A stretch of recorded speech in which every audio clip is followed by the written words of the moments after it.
Aming mga subscriber, dito tayo ngayon ulit sa tabing dagat. Happy Tuesday sa lahat mga kasubscriber natin, mga kasushi. Yan, pasyal muna ng konti, ikot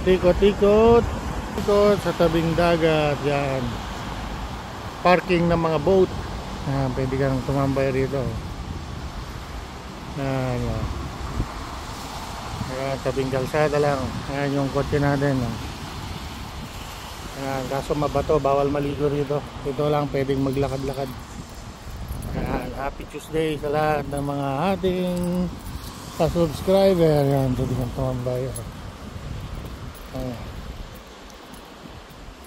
Ito hindi ka pwedeng mag fishing magnet dito kasi makukuhan lang, mabublock. May iwan lang, sayang. Okay, mga subscriber, mga kasushi, good morning and bye. Ingat sa lahat. Bye. I love you all.